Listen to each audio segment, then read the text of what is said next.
Little chosen. G. Listen, man. What it do? What it do?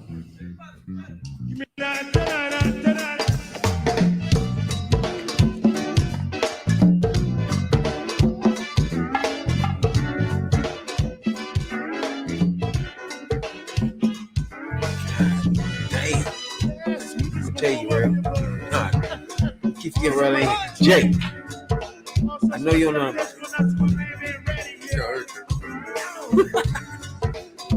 Also, big fuzzy fuzzy. We got Batman Blake back at the picture stage. Yes, you go back and get your name. Ow.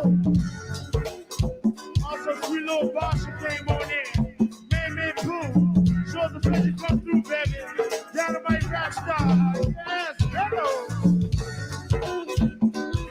We talk about my man, Big Window, Big Pooh. The whole Dynamite JYP. Go ahead, Jay. I let it roll. Yeah.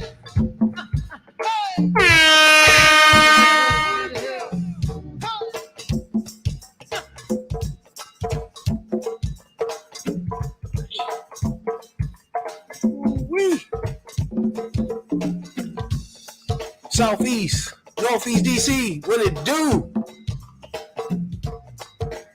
Yes, indeed.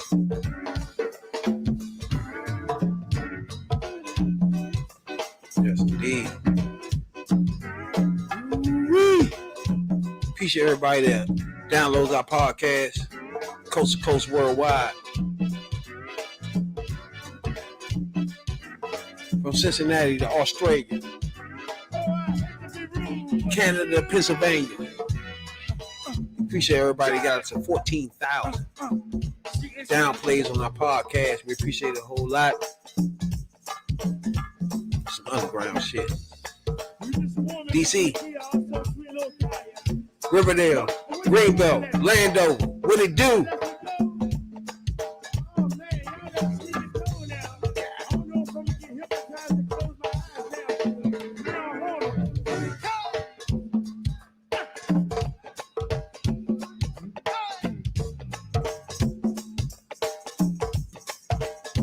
Yes, indeed. What it do?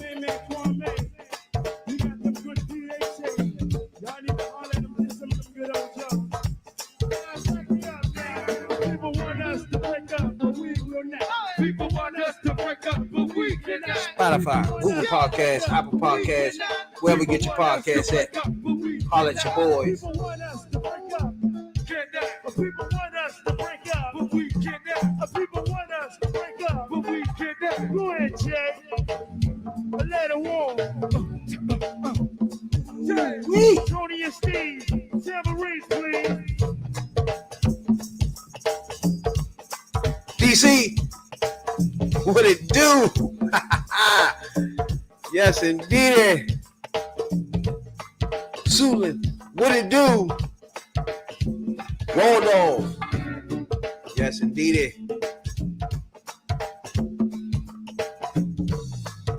Northwest, Southwest, DC, baby.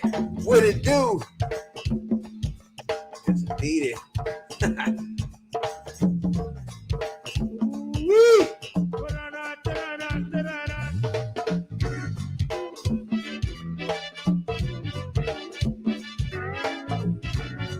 Spotify, Google Podcasts, Apple Podcasts, wherever you get your podcasts at. Holler at your boys. ASAP. Twitch, Twitter, Instagram, Facebook group. Be there. God damn. Ooh, wee. One thing about that shit, boy, I love it. I love it. I love it. It is I. You tuned in to the #1 podcast in the DMV. I'm your host, your late night supervisor, dope dealer extraordinaire, DC's own, Rab, B.I.D. Jones. That's Rabbit for you in that fools. To the right of me, as usual, my podcast partner, OnlyFans J. This is T3P. Now, at this point in time, everybody know that I love the black ladies. I'm lucky to be alive, happy, healthy, and free for me. Don't forget about those Tubmans, Jay. Even though we got those motherfucking Maya coins, you know what I'm saying, Doc? Don't forget about those Tubmans. What it do? Talk to me, talk to me. The third perspective is in the house. You know what I'm saying? 14,080 down plays on our podcast. We appreciate it a whole lot. We never, ever, at the beginning of this, ever thought 14,000 down plays would be on our podcast. You know what I'm saying, dog? But you never know when you jump out there. You know what I'm saying, dog? So to me, I always expected fucking, I say 200 motherfucking down plays, 200 motherfuckers just listen to us, bro. You know what I'm saying, dog? We had 14,000 down plays on our podcast streams worldwide. You know what I'm saying, dog? So we appreciate everybody in the Hades, Caribbeans, you know what I'm saying? Canada, Australia, UK, wherever you get your down plays at, we appreciate you a whole lot. You know what I'm saying, dog? And we had just reached number 6 in Barbados. So we appreciate everybody in Barbados for making our podcast number 6 overall. That's a accomplishment for us. We appreciate that a whole lot. You know what I'm saying, dog? So I don't know if we ever reach number 1 status in your country. You know what I'm saying, dog? But we appreciate you for making us number 6. You know what I'm saying, dog? So we appreciate everybody that download our podcast all over the world. You know what I'm saying, dog?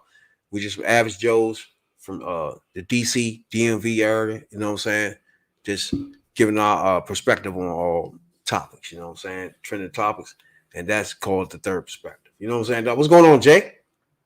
Not much. What's been going on? Talk to me. What's going on with you? You know, life is good, you know. Wake up, see another day. So you can ask for. Pretty much, freshman. That's how I go. That's for one day and one day only, one day at a time. You know what I'm saying, dog? Yeah. You know, been crazy, you know, with the news. Well, basketball been good, you know. Been on the playoffs real hard. You know, I do the regular season. The playoffs is where it's at. Yeah, that's true. Playoffs do be getting it in. You know what I'm saying? Most people don't watch sports until playoff time, like baseball too, all that shit. Like I watched the regular season, but not, you know, NBA season, like too long. But like this, the average fan is not where these major sports make their money, right? Like me and you who follow football 20, like I'm all in the draft and all that shit. I want to know what my team's getting in and shit, each player and all that bullshit, right? Most people is not into that. Most people is just like when it's playoff time, they into it then. You know what I'm saying? Or Super Bowl. Super Bowl or what's the baseball joint? MLS. The ACLS. The big joint. What's the the World Series? The World Series, yeah. So the World Series and baseball, you got the same shit on all sports, you know what I'm saying? Baseball got the World Series, yeah. Super Bowl, football. You know what I'm saying? Major sports is just like so most of these sports was like invented like when we were slaves and shit. You know what I'm saying? I ain't gonna say we were slaves. We was like, put it like this. We were second class citizens, right? When all these sports was invented, you know what I'm saying? Like basketball. Like if you watch the beginning of basketball, you can find like 2 black people in this motherfucker. You know what I'm saying? In the whole league. You know what I'm saying? That's why when you get like the Bob Cousy's and all that shit, like they dominate in a league where it's dominated by white people. You know what I'm saying? So that right there makes that a different era because it's not an athletic era at all. Can't nobody say the era where Bob Cousy played was athletic. Yeah, they was stiff as shit. Yeah, so they had no dribble game, none of that shit. You know what I'm saying? He was the best dribbler. He wasn't that fancy with the shit. You know what I'm saying? Like you just wasn't stealing it from him though. But it wasn't nothing fancy with like motherfucking Kyrie or some shit. You know what I'm saying? I don't know. So that's why I say like I don't know. Back then it's like different. You know what I'm saying? It's like when people watch these sports, playoffs, they start comparing people. Oh, he's like Mike. No, Yeah, the closest person is like Mike is Kobe. yeah, I get Kobe there. Cause Of course you're gonna be close to Mike if you mimic everything he do and shit. Of course. right, he's the I Mamba. give LeBron credit for not trying to mimic Jordan, but I do believe if he would have took the route of Kobe and mimic Jordan, he'd be like the best player who ever played this fucking game, bro. He didn't go the route of mimicking Jordan. You know what I'm saying? Like if you 6'9", 260, you mimic Jordan. You know what I'm saying? Now, like Kobe did, boy. So it kind of took the right of in between of Jordan and Magic. He took that route of I'm just not, you know what I'm saying? Like he took that route, you know. People took the Jordan route of watching all Jordan films and like Kobe did and just do everything he do. That nigga be unstoppable completely. Can't nobody say LeBron's unstoppable. You know what I'm saying? Now, No, you can't say if that. he run on a break, of course you ain't gonna get in front of his big ass. But for as far as in the set, you never heard nobody say this nigga's unstoppable. Nah, it's just not. That's not happening with him. You know what I'm saying? Shit, when they had him playing sister, he got center. This shit, he got dunked on. So I mean, Oh can't really. man, he had a playing center. Yeah, Remember they did Magic. Magic got his man though. Magic got his man, but Bron had got dunked on. ASAP. I forgot who did it. But he definitely got dunked on. And a couple times in his career, he got dunked on. That's crazy. That's crazy because LeBron played with Wade, and you know what I'm saying. Magic. I think Magic got him in the Lakers, right? Yeah, actually Kobe. Wasn't Magic in the joint when he came when they got LeBron? Yeah, but Kobe was consulting for him too. So So it was Magic, it was Kobe. yeah, Magic got him in that thing.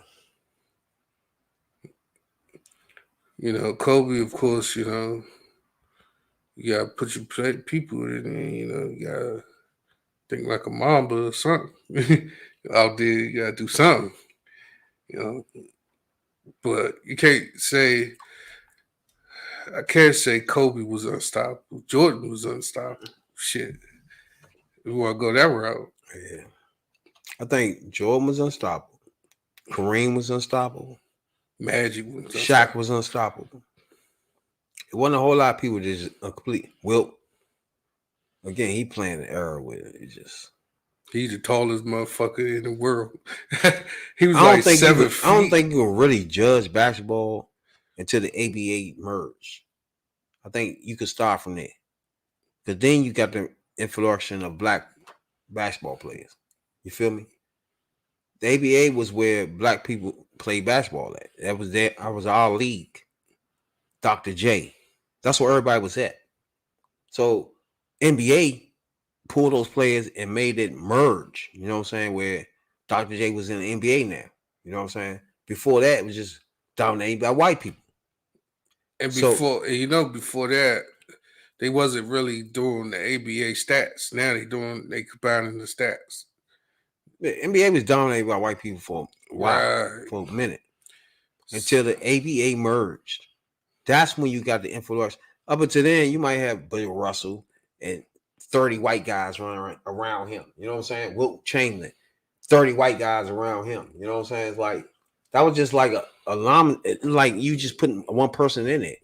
Like once the ABA influence with the NBA, then you got black people in the NBA. You know what I'm saying? That was putting them white bammers on the bench. Yeah, exactly. Now you got white people merging. And they had to do it. Wanna know why? Because you had a white version of basketball and a black version of basketball. You feel me? And the white version of basketball was way nowhere near as exciting as the ABA. You feel me? where you had Dr. J flying the fuck around everywhere. You ain't had that shit going on in the NBA. NBA was going to fold under the motherfucking by black people just having their own basketball association at that time, bro. NBA could have folded under if they would stay to themselves and said, "No, we ain't gonna merge with all the black motherfucking league." You feel me? Mm-hmm. And just stay white. It wouldn't be no NBA today. And that is why it's the NBA today, because it's dominated by black people now. Larry Bird said it himself that the game is mostly dominated by black people. It wouldn't even be dominated. People don't understand. It was not like that until the ABA merged. ABA was where all the black people were playing basketball at. It's funny as shit. Now, by that happening, 90s, 80s, 90s, and now it's just dominated by black people. Yeah, Larry Bird said that himself. He said, a guy like me is just a small piece in the puzzle. He was like the last hurrah for white motherfucking stars, bro. What they call him, the Great White Hope. Because you gotta remember, he was coming from like the late 70s, 80s-ish type shit. You feel me? That was the ABA merged in the early 70s. So he was coming off, he was coming in where the black culture was taking over NBA. So he was like the last bit of white motherfucking stars. He balled though. Bird was like that though. You know what I'm saying? But he was the end of it. After that, black people take over. You got Magic, Jordan, Barkley, Ewing. It was no more. It's just over from there. You feel me? Then you go. It was McGrady. You know what I'm saying? It just kept going from there. It was just over for white people from that point. You know what I'm saying? If you follow the NBA, I don't know if NFL was like that. NFL, if you go back to NFL, it wasn't no merger though. It wasn't nowhere where something merged. The NFL, it was. What? It used to be the AFC and NFC was actually different entities. But it wasn't no like an NFL league where it was just black people getting their man. Nah, it wasn't like that. You know what I'm saying? Like the NBA. But they definitely was hard on bringing black people on the teams at one point. Some of them was on board. Some of them was, of course, was not. You know. You know. Of course, that, you know, the ABA, the NBA was like that. The baseball league was like that. True. They started putting Negro leagues in it. Yeah. That's what I'm saying. Like they was hard on bringing them same in. Thing with baseball. Once black people merge, you start getting the Sammy Sosa's and shit like that. You get motherfuckers, Barry Bonds, that knock shit out the full fucking joint. But baseball is a sport where us as black people being athletic, it doesn't do anything because athleticism is not in baseball. You know what I'm saying? It's like you just throw it. You can't. It's a skill game. In fact, if you athletic, playing baseball is hindering your whatever you can really do for real. Because baseball don't apply to any athleticism at all. You know what I'm saying? It's like it's more of a skill game, a game of skill. Exactly. Because you either got to throw hard, or you got to hit. 95% of the time you standing there, no matter what percentage you playing. You know what I'm saying? So that's not athletic. You know what I'm saying? Like basketball, every minute of the game, you running, jumping, something is happening. There's no standing there. You know what I'm saying? If you standing there, your ass on the bench. Nowadays, you can stand there. I mean, they stand there all the time now, but you know, it's just I don't know. You know, I could honestly say that the NBA is kind of watered down a little bit. NFL, all the sports is watered down a little bit. They gotta let them niggas play, man. Yeah, you know. The thing that gets me now is that these players be relying on the refs to call calls, and then you know they have to sit there and they have to argue with the ref all the time. I want to see you try to get a call. I want you to see you go down the paint and shoot a layup. I don't want you to be arguing with the refs and all that other bullshit. Because that's not what I came to see. No bullshit. I don't want to see you cry. cry to the refs for what? Just play your game. The refs gonna be there. They ain't going nowhere. You just gotta play your game. Just sit there, put your cleats in the dirt, and play a game. I don't want to say, nah, he held my head, none of that shit. They do that in the NFL too, flopping and shit. Like they had a goddamn, like they had a goddamn call or something. Yeah, that's all they do is flop all over the place and shit. I'm like, come on, man. I want to see that. Well, Niggas don't even do that when you playing. God, think about it, bro. Niggas grow up playing basketball on concrete. Ain't nobody flopping around on concrete, bro. You know what I'm saying? You trying your best not to even hit that fucking concrete. So you taking charges, you doing all that shit. You ain't trying to hit no concrete. You know what I'm saying, dog? right. You got niggas now just flopping around like it's cushion down there or something. It's pillows. It's pillows on the ground. I'm surprised ain't nobody get hurt by doing that. Fuck late. going on, man. Nigga, Chris Paul said a pick on nigga the other day, right? The nigga, like, he just got blown up and shit by a motherfucking. Fuck wrong with you, bro? Oh, did you see the call last night on Draymond when they ejected his ass? Yeah, that's right. They called him that's pretty much a reputation call. Yeah. Because he known for doing shit like that. But now that wasn't a friggin' F2, that was an F1. I don't know. When you say reputation call, that means, first of all, two things. I don't think this nigga even want to play basketball no more, bro. When you say reputation call, it's like your reputation is what then? That means you Play do some dirty. shit you always do then. Like, Yeah. what you mean then? So, okay. That's why you need the penalty. Like, what the fuck you talking about, bro? Right. It ain't making no sense. But Because he had a reputation of fucking motherfuckers up on that court. Especially that jump when he kicked Main Man in the dick. bro, He kicked Steven Adams in the dick. he one of the most overrated players I ever seen besides LeBron. Because this nigga, he don't want to play basketball, first of all. That's the first thing. He don't go to state. He don't really want to play no more. He want to be a podcaster for real. You know what I'm saying? He don't want to play. So he gonna keep doing dumbass shit to get his ass out of there so he can run on his podcast and win. He don't want to play basketball, bro. For real. Oh, they got him doing ESPN work sometimes. I think him and the other motherfucker on that team, this whole team is overrated. Curry overrated. The other motherfucker overrated.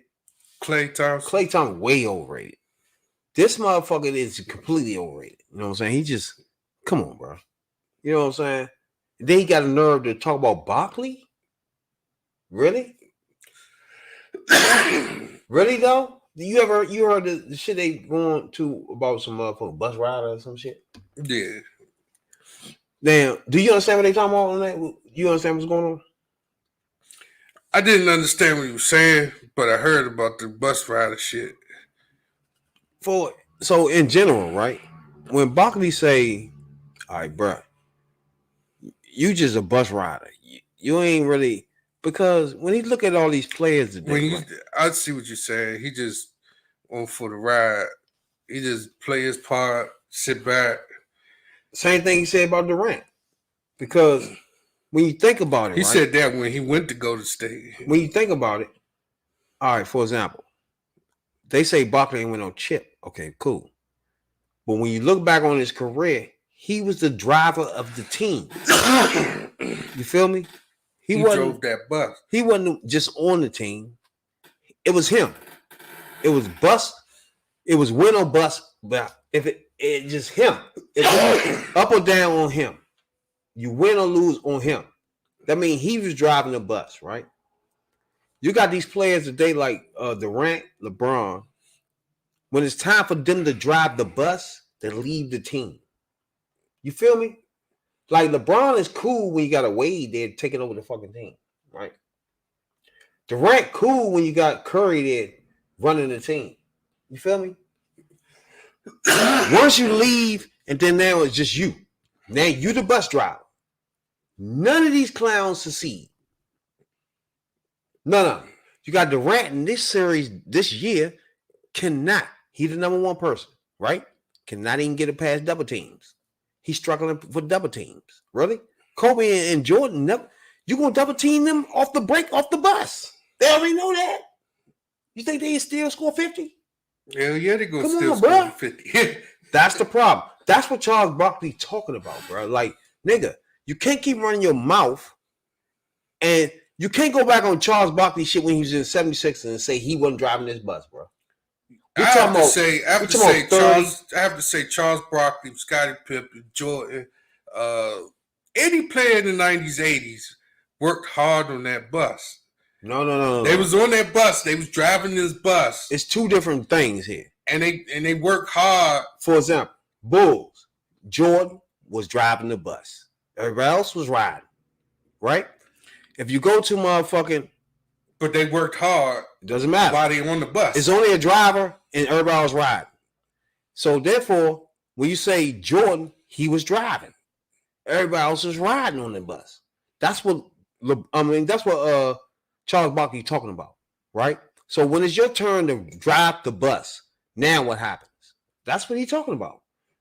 Period. When it was his turn to drive the bus, you can't tell me that nigga wasn't successful, bro. His ass was flunking. He flunked that whole test. Charles Barkley? No, Durant on the first round. Charles Barkley averaged 30 points No, I'm and saying 20 Durant. rebounds, right? When he was with Philly. When he was leading the bus. They got to the finals. Lost to guess who? Michael Ayer. You know what I'm saying? And when he aged over with the Philly, he went to Phoenix. Guess what stopped him in the finals there? Jordan. See? That was his only problem. You feel what I'm saying? So you can't say once he was driving a bus, he didn't take the teams to the glory world. You know what I'm saying? Then when Jordan Promised retired land. the first time, Promised land. He took him to the promised land. but when Jordan retired the first time, who drove that bus then? Hakeem the Dream Hawajuan was the roadblock. Alodron was driving the bus in Houston. Yeah, he You was see the what I'm saying? roadblock. Give me the time that Durant drove the bus. None Only of this, when he was drafted and where? okay, He was drafted in Seattle already, but he was traded this. Yeah, they switched the team down there. Exactly. I think Miles. I think they should go back to Seattle. He's supposed to be driving the bus there. Couldn't do it with him and what's his name? You see what I'm saying? Him and Westbrook. It was more than them. It was Westbrook. It was James Harden. It was Reggie Jackson. Exactly. Serge Ibaka. Who else? He couldn't lead that team, bro. Kevin Durant. They had a mob that time. Now you see what I'm saying? They had a fucking mob. They had a bench. They had the court. You gotta understand what Charles Barkley's saying. Like when it's time you lead, you're not doing it. Brooklyn this year, he didn't do it. You see what I'm saying? LeBron with the Lakers, nope. You feel me now? That's what Barkley talking about. When it was his chance to do it, he did do it. You can't tell me he didn't lead the bus. He didn't drive the bus. He did it. The only person that drove the bus to the Lakers this year was actually Westbrook. You could say he missed. He could do all that. Yeah. But he was there. He was available. And he was there. He missed tons and tons of games. I mean, he played more games than the rest of the time. Like LeBron played 50 games. You can't tell me about his scoring and all that shit after that because he didn't even play the season. Like, get the fuck. It's like he gave up. When you start telling me, oh, he better than Joe, like, nigga, can he play all the games first? Then the stats can line up? No. This nigga playing 40, 50 games a year and shit. Jordan played 82 fucking games every fucking year. Like, stop. And put up these numbers. Like, Barkley, Sixers, was getting his fucking man 30-20. Shit, back to Jordan, he had flu. He had this. You ain't even catch no players. His foot was hurting in the shoe. Making 30-20. You don't catch them scoring 30 and 20 rebounds. Where they at? They're not even in the league no more. Barkley was doing that. Durant can't even do that. Now you see what I'm saying? The only person I could say that works, I ain't gonna say the only person, but there's a handful of players that works real hard at what they do. Giannis is one of them. You agree? Yeah, he do. He works hard at what he do. I'm gonna say Devin Booker's another one. Utah Jazz, even them. Ja Morant, he's the driver of that bus. And look what they. I don't know look about what they that right doing. there. That's tough. I don't know if he's driving that bus there. He driving that bus. Like you see driving rank and like who else is there? Yeah, but it's like who else is there? Out of the 19 games he missed, they won 18 out of 18 games without him. Like, they did win. You're not it driving was like that 18. He's not driving that bus. He just 18-2. He a rider too. Like they don't have no bus driver. Really. Like if just because you have a spot, a highlight here and there, that don't mean you driving the bus. Like if they can win 18 games without you, you ain't driving this bus, bro. What about what's his name? Mitchell. Nice. From Utah. Hell yeah, he nice. Got handle too. I don't know, man. What about Joker, Denver Nuggets? I don't know why niggas don't. First of all, he got good low post skill, right? But if you, I don't see no niggas bodying him, making him manhandling his bitch ass. You know what I'm saying? The other thing about the Joker is he's playing. He played like Tip Duncan a little bit, like what they call it, fundamental basketball. Yeah, he do. But we put some body on him, force him to, like most people, like people are not really coaching these days. Like for example, players are pretty much coaching themselves. He is easy to get mad, right? You can easily get him mad. Well, he can get ejected easy, bro. Like he would throw a punch, he'll run, he'll push you in some more shit, bro. If you just aggravate him. If it's a Dennis Rodman in his league today, he'll get fouled out every time he play against Dennis Rodman, bro. He would not last. The closest person that's Dennis Rodman is Patrick Beverley. No. If that white boy played against Dennis Rodman on a regular or the playoffs, he will foul the fuck out because he can't handle that. He start fighting. He start pushing people and shit like that. You know what I'm saying? He can't take. There's no way he'll be able to take Dennis Rodman all through the game without fouling the fuck out or just spazzing out, getting thrown out. Yeah, Dennis Rodman is a pest on the fuck him up, Bulls. He's not the type of nigga. Like if I'm coaching, I would aggravate him. He gonna put himself out the game. Easy. I don't like the way people don't coach these days, bro. He the easiest star in the league to get the fuck out the game. He could take him out the game mentally. He is soft motherfucker mentally, bro. Everything he do, if you watch his games, he get mad during the games when he about to hit people when they ain't even paying attention. That's another thing I don't like. They let these motherfuckers, European motherfuckers, come in the league and try to be motherfucker hitting people from the blind side, throwing people down, acting like they so hard. You know what I'm saying? But us niggas who are restraining ourselves, coming from hoods, come from gangster activity, you know what I'm saying? Coming in the NBA, restraining ourselves. You tell us because we black people, you know what I'm saying? We trying to not do some of this shit. But they coming away from foreign countries just doing it. You feel me? That big ass nigga hit my man in the back a month ago. This nigga was walking down. He just hit him in the back. I don't even think he came back yet from that shit. You had the motherfucker foreign nigga hit the nigga the other day. Because he just ran and chased behind him because he blocked his shot. Like, bro, you can't do that. If niggas was getting the NBA and act like we normally do, you wouldn't like it. So don't let these foreign motherfuckers come in the NBA and act a fool. And then and think we supposed to just eat the bullshit. The fucked up part about it, how they talk about Draymond Green, dirty plays, this person. Oh man, them foreign people, they be. What's the motherfucking dollars? These niggas, these niggas dirty as shit, bro. And they get mad at this, drop a dime and push you and jump on you and you know what I'm saying? You be looking like, nigga, you serious? Fuck are you doing? That somebody gotta get an elbow to the face. And if niggas were to come in and just stay gangster, they wouldn't like the shit, would they? Yeah, they'd be like, he a thug. Bring their mans them in a fucking crowd, and soon him or the fucking Joker act like they want to run up behind your back.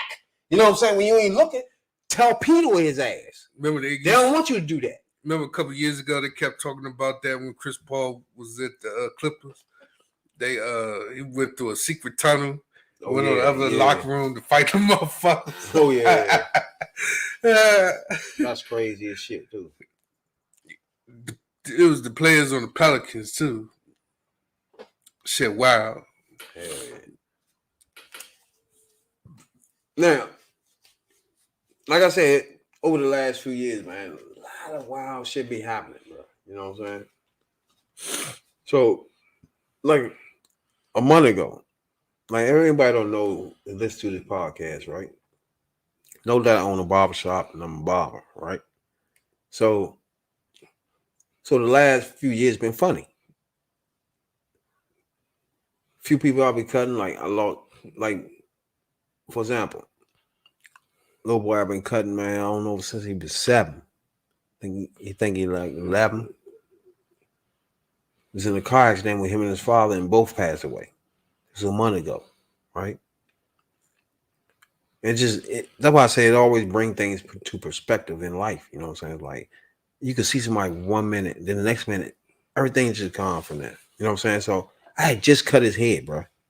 Not even 7 days before she texted me and said he was in a car accident. He was in a coma. You know what I'm saying? And it's like when you first text you, you'd be like, hold on, you just got your hair cut. Like, what's wrong? You know what I'm saying? And when she texts that, it's like, God damn it. You know what I'm saying? You get attached to people, like, you know what I'm saying? So recently, another little boy I cut a week ago, you know what I'm saying?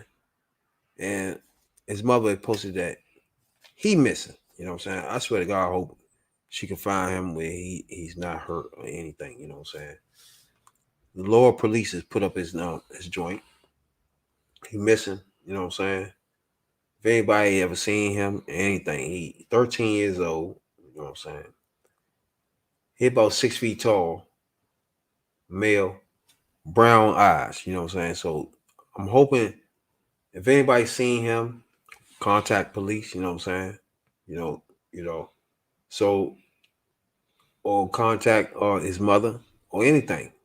If you see him anywhere, in Laurel, anywhere, period, contact the authorities. You know what I'm saying? Because his mother been looking for him now for almost 2 days. You know what I'm saying? Again, I had just cut his hair a week ago. You know what I'm saying? So that's why I say it's real.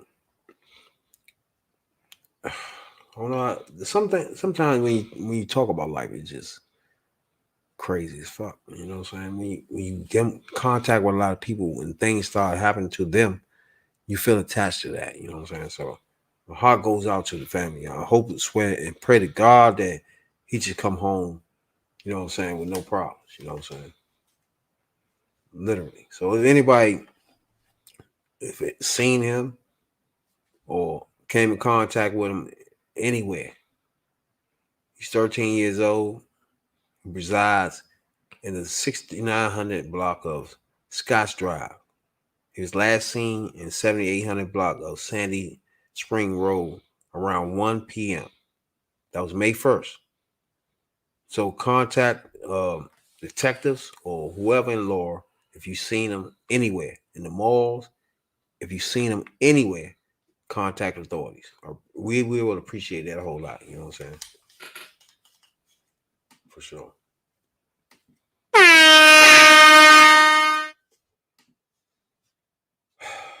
Damn, it's just crazy, bro. You know what I'm saying? Well, I'll be taking motherfucking every minute. You know what I'm saying? Like I was telling y'all, I got my mother at my house and shit. You know what I'm saying? We be eating crabs and shit like that. Matter of fact, today we went all you can eat. It's like you gotta spend like crazy, Jay. You know what I'm saying? When you come in contact with people like, for example, this time last year, I could lost my son. You know what I'm saying? He jumped out a fucking window that was burning. Saved him and his mother. In fact, the funny thing about that whole situation, when my son had to jump out the window, the house was burning down and shit. His leg got stuck in the fucking window as he jumped out the window. And by him saving his mother saved him. It was like a combination thing where he saved her from the fire. And as he was trying to escape, he got stuck in the window, hanging head first, feet stuck in the window. She then comes out the fire to help him. So they helped each other. You know what I'm saying? In that situation. And I still have my son and his mother. You know what I'm saying? And it just goes to show you how things can suddenly just change on a dime. You know what I'm saying, bro? So my heart goes out to especially the motherfucker, my girl that lost her son and her husband in a car accident. You know what I'm saying? And I hope that everybody, if anybody seen or came in contact with a man that's 13 years old, please contact law police department ASAP. You know what I'm saying? We appreciate it a whole lot if you was do that. If you see him in the mall, anywhere in law, contact authorities ASAP. You know what I'm saying? I appreciate it a whole lot.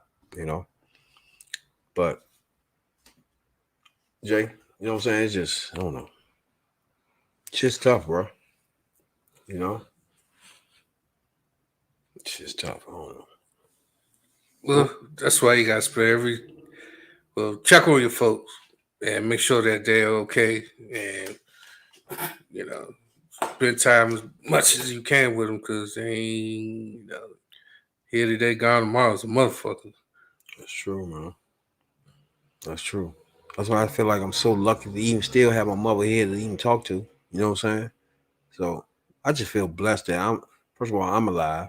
You know what I'm saying? Then I'm alive, my son alive after going through what he went through. You know what I'm saying? It's like you're just happy to be this. That's why I always start the podcast all the saying. I'm lucky to be alive. You know what I'm saying? I'm just lucky. Every day you wake up is just some lucky shit, bro. You know what I'm saying? You gotta live it to the fullest. You know? But yeah, please, if you see him or anywhere, contact the authorities and shit, man, ASAP. You know. Now, I don't know if you watch reality shows, right? You do watch reality shows, matter of fact. But I don't know if you watch the Little Women Atlanta. I don't watch that, but I know of the Little Women of Atlanta. I know about Miss Juicy. Exactly. It's funny because when it first started a long time ago, my girl was watching that shit and got me watching that shit.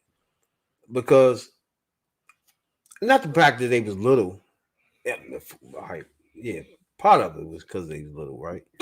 But it was just that my first time looking at small women, you know what I'm saying? Period. Like you'll got little visions of small people here and there, little people here and there. You get that here and there, but like in the circus and things like that, right? But when you see them in just like a normal capacity of life, it's different. Like that reality show is like that, bro. I like that shit at the beginning because it brought me into the life of little people, right? Where they was driving. You know what I'm saying? I didn't know they were driving, bro. When I first started watching the show, they was driving and shit. You know what I'm saying? But in their houses was things was set up where they could stand up on the counters and shit like that. It was just a different thing. So when I watched Atlanta, Little People Atlanta, I think that was the beginning of all of it. I watched Dallas too. It's like it's all a lot of them, and it's just I don't know, something about it intrigues me to watch this shit. You know what I'm saying? But you say you never watched it, right? I watched it a little bit at the time. Man, if anybody don't know Little Juicy Baby, she was on Little Women Atlanta, right? She's still on there. She been hospitalized because she had a heart attack and a stroke. Right? Again, we were just talking about that. You know what I'm saying? Where anything can happen to somebody at any time, you know. So she in ICU. They said she stabilized, right? But she was in a coma. So that's tough to be in a coma, you know what I'm saying? After a heart attack and a stroke. So she'll never, even if she come out of that, you don't know how she'll come out of that. You know what I'm saying? Especially with the stroke. You know what I'm saying? That's why I say I've been watching that show since the beginning, right? And then watched her grow into I really fucks with her. She funny as shit, yeah. You know what I'm saying? And she just a real she remind you of your auntie or something, right? Like you can sit down with your auntie and she's gonna tell you some straight shit. You know what I'm saying? That's her and shit. Like I fucks with her. Out of all the motherfucking reality shows and shit, she one of the top people I fuck with. You know, Lil Juicy, I fucks with. So I really you know what I'm saying. Shit goes out to her for the fact because if it wasn't for her, I don't know. She's like the queen of the little peoples, bro. You know what I'm saying? Like, if you think of somebody on reality shows or housewives or something like Shorty that fucks with Escape, maybe. What's her name? I forgot her name. She used to be in Escape. I think she been doing the motherfucking housewives for a minute. Candy. Yeah. For about 14 years now. It's like when you think of housewives, you think of her ASAP. You know what I'm saying? Think So she done. so she made a whole career that joint, Her that and housewives Nene. joint. So her and Lil Juicy was like the main people you think of. You know what I'm saying? When you think of that show in Atlanta, you know what I'm saying? So Lil Juicy is the shit, you know. So I'm just hoping she get better because those shows that she on, she is the main thing. Because if she not on it, I don't think they even have a show unless they want, you know what I'm saying? Go that wild shit.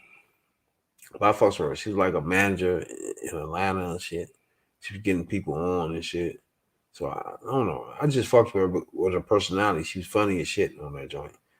And it's like she was small, but she was kind of like seemed like your auntie, like, you know what I'm saying?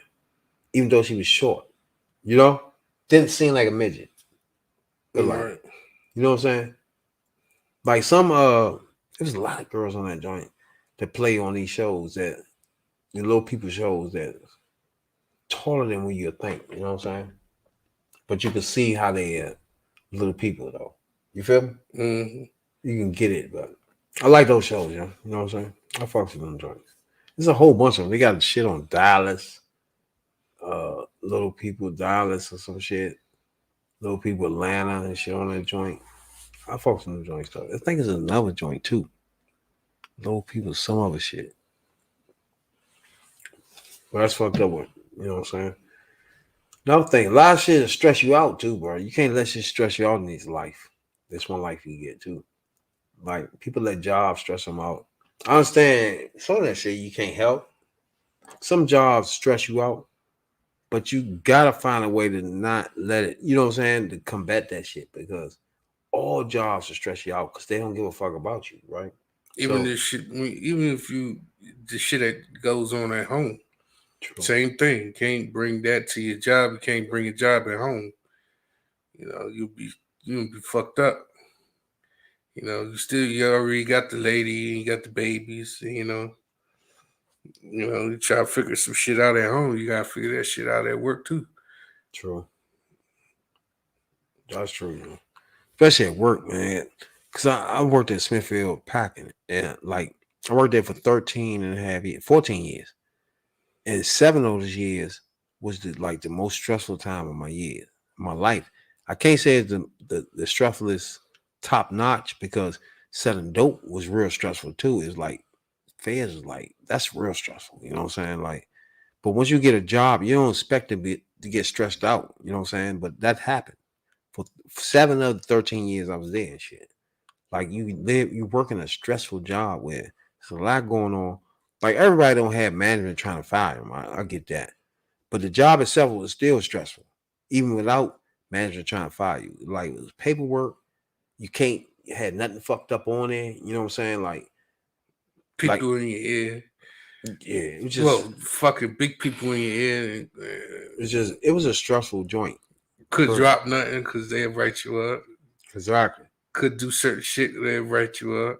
Exactly. So I don't know.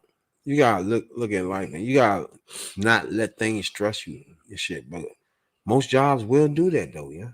If you want to be successful at your job, you're gonna be forced to stress yourself. You know what I'm saying? To accomplish that because management changed at these jobs. You might have to start again with a new manager. You know what I'm saying?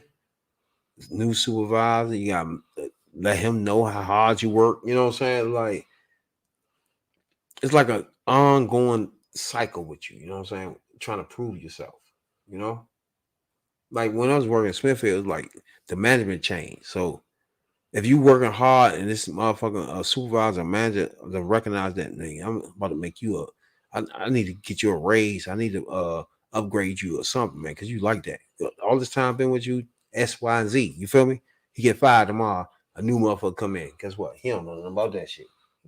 You know what I'm saying? He don't know how you bust your ass. He don't know how you stay overtime when that nigga needs you. You feel me? He don't know you came in early when they needed you. He don't know nothing about that bullshit. You feel me? So then he's starting all over again. So that's how jobs is. That stresses you. You know what I'm saying? That's how. Well, that's how what happened to Smithfield. Like it was a lot of changeover. So even if you bust your ass to prove yourself to certain people, those people not even be there. They got to start over. That's how I don't know. Most jobs are like that though. Like you gotta prove yourself.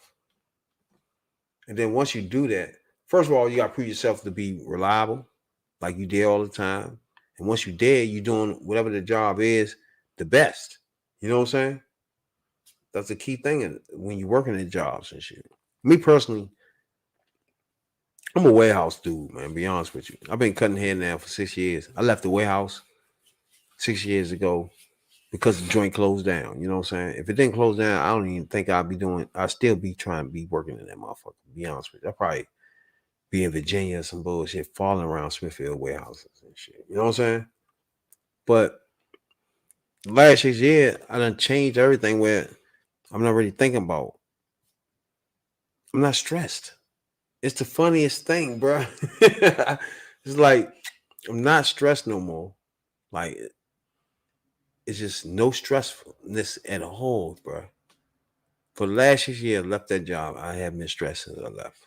You know what I'm saying? So I think that was a blessing in disguise. The fact that they upped and moved and make me think of doing something different. You know what I'm saying? Because jobs will stress you out, bro.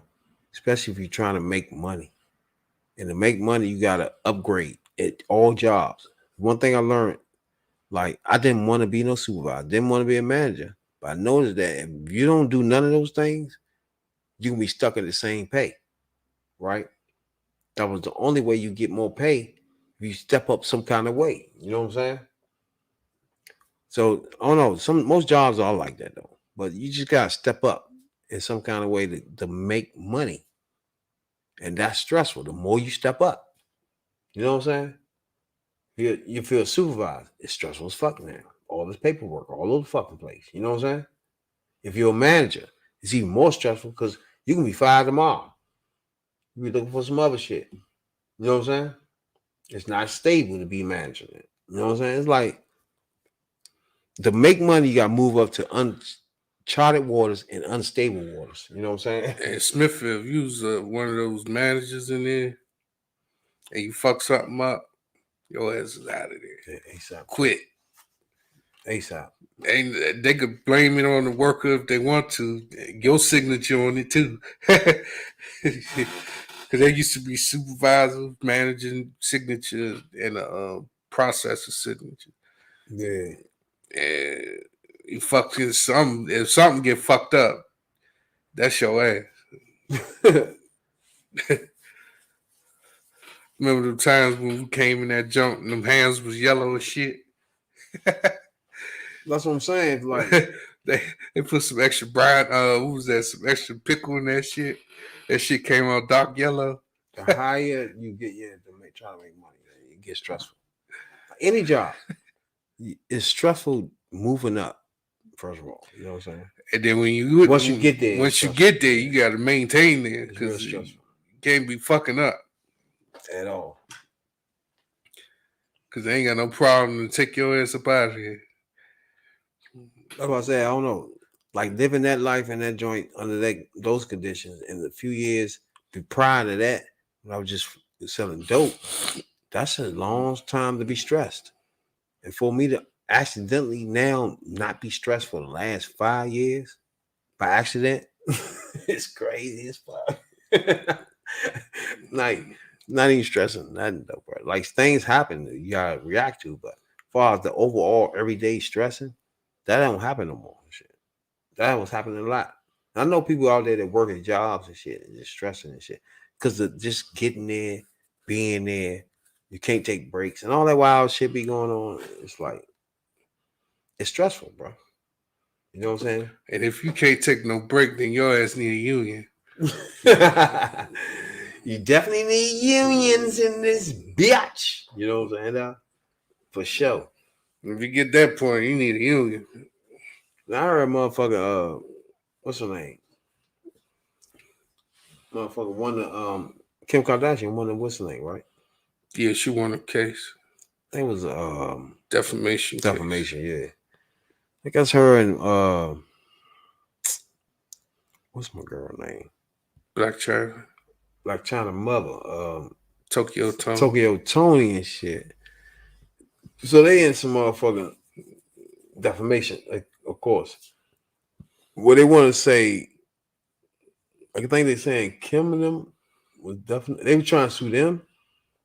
They filed a civil suit against her, and I think they countersued or something like that. So they start asking, questions on the stand, what's been going on. But in the beginning of the jump, remember Tokyo Tony was cussing out the judge. Remember that, right? Yeah. No. Their mother and Black China sued them for defamation. Yeah, no, that's what I said. You feel me? Because they feel like they stopped some of their money. You know what I'm saying? Like their future projects that like. And she, Black China online saying she's, she can't keep up with lifestyle basically. Yeah. And Rob is paying $37,000 in child support, and Tiger's paying like $39,000 child support. That's crazy. And they have their kids about 6 days out of a week, both of them. But you gotta remember, this was filed back in 2017. Though this is filed back in the day. Before $100 the million kids was concert. Oh, I mean, when the kids was kind of like starting to get involved, because I think Tiger had his kid was 2017, 2016. Yeah. So what's problem is they feel like I'm not Kardashian. My girl, Tokyo Tony, they feel like they fucked their money up when they was trying to make moves in the industry. They feel like Kardashian and them was fucking their money up, was stopping their shows and shit like that. That's what they feel like. You know what I'm saying? Like, how would they be stopping their shows? Rob, when they had their show with Black China and Rob, Black China was the one that left. Yeah, on Christmas Day. Black China and Rob show is the one they feel like they got canceled. They can get it canceled. It was a spinoff off of their shit. Of course they could be canceled because they stopped dating. But it was a spinoff off of Kardashians, right? Right. So if it's a spinoff off of that, of course, whoever the producers are, they can be like, man, get rid of that shit. They feel like, right. Yeah. That's what I'm saying. I agree with that. They feel like that's what happened. That's why they sued them. Because they didn't give them a chance to do their own thing. They got it. They feel like they stopped it. Of course. Which they might have. Of course, they have to stop it if you leave the man on Christmas Day. How you going to have a China and Rob and you leaving the man on Christmas Day? How the show continue? I mean, unless they're going to have the show. That's true. Where they split up and they're just bickering at each other all the damn time. Nobody want to see that. So cancel that shit. Yeah, for like if it's a China Rob joint, right? And y'all not together no more. What's wrong with you, China? That feeling like you got to sue somebody? Would you want to continue with the show? Y'all not together. Y'all not together. How you gonna do? And you the one left here. Exactly. How the fuck? But you gotta remember, Kardashian and them was saying she threatened to kill him. He was abusive. She was abusive for him, robbing him. I definitely believe that. That's the whole problem. And to them, they feel like that's defamation. I definitely believe that. She got that. She got that DMV still stuck in her. There was an incident where Black China pointed a gun in Rob's face. Ooh. Exactly. And see, the fucked up part about that, Rob could be petty, filed some paperwork against her to stop the child support and for him to get full custody if she doing shit like that. Hell yeah. Because now you've been now you've been a danger to your child. You putting guns and shit. You're not a stable mind when they say when they see shit like that At all. Yeah, be careful when you do shit like that. At the same time, you got Ray J and her beefing too, because she done started the show on Hulu. I think is it on Hulu. Yeah, I think the show got took off E, and she put it on one of those fucking apps, right? Hulu.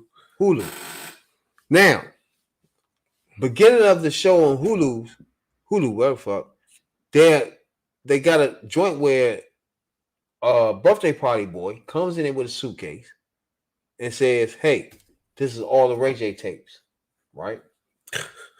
So she got her family in there, and she all up there saying, "Hey, we got all the tapes. Everything is over. Ray J, you know what I'm saying?" So, birthday party boy says, "We ain't gonna get it stored no more, ever. Nobody gonna store this for those tapes no more." That's what got Ray J mad when he tweeting out, "I ain't gonna let them get away with that." You know what I'm saying? So they beefing now about the tapes. Well, Ray J Is that and funny? Kanye. Yeah, that's some funny shit. Ray J, Kanye, Ray J have no attention. He said, "I ain't gonna let y'all do this no more." And he said, "I don't have no more tapes. I don't have no attention of releasing those tapes." And I moved past that. I'm I'm I'm not the same Ray J years ago. I'm old. Shit. True. I'm about 40 years old. I don't want to do that no more. That's the old Ray J. That's dead and gone. I don't want to be out there exposing people. What they call that? It's a new crime about that. Revenge porn and shit. Yeah, That's what they call revenge porn. yeah. You get time for that too. I heard. I mean, Hell yeah. you know, that's basically what that is, revenge porn. But what Kanye now what he's doing is defamating Ray J, and Ray J get a chance to do two things: sell his shit in court, or just ignore the shit, or speak out like he did on Twitter. I want to do is like when we go back in time, right? When this happened, I want let's do this motherfucking interview that Ray J did, right? This is when the tape came out, right? So I'm gonna let it play a little bit. Talked about everything from Kim Kardashian's sex tape to his relationship with Whitney Houston. We out here. It's young. That's what I'm about. Let it tell me, because in going into writing it, I've heard it before. What you gonna say? But in going into writing it, it wasn't like that. Take it to the front, then we take it to the back. Know you like it like that. It had nothing to do with Kim Kardashian. It had something to do with Kodak moments, cameras, fun time, Gotta play a life. It's a cold out moment. Let me go and get my camera. All I wanna know is how did the tape get out? How did that tape get out? The tape got out through a company called Vivid Entertainment. So who went to Vivid? Oh, I heard. I don't know who went to Vivid. What was the conversation like when you found out it was out? What was the conversation like with Kim? A lot of yelling and screaming. A lot of yelling and screaming because I didn't know where it was coming from. She didn't know until we found out. And then we just had to deal with it from there and just figure out, since everybody is seeing it, since it's on every website, what do we do about it from here? Who had the tape?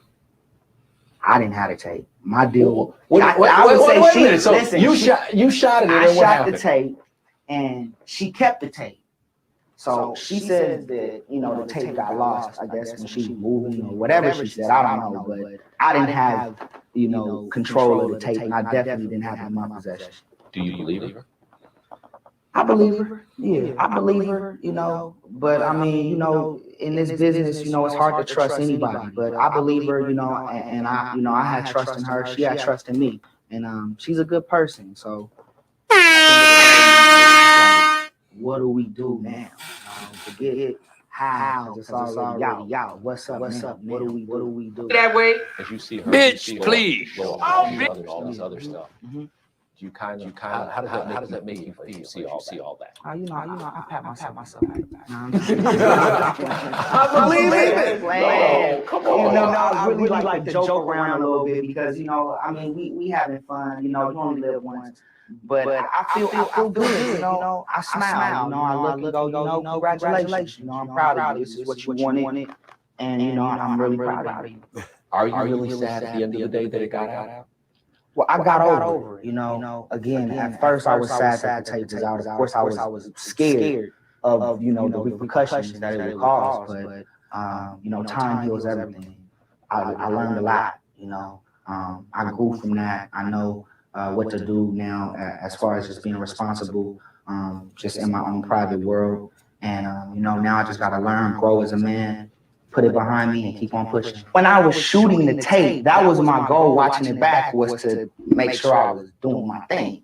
But I didn't really want the world to see it. I shot the tape 5.5 years ago, when I was like 21, 22 in Cabo.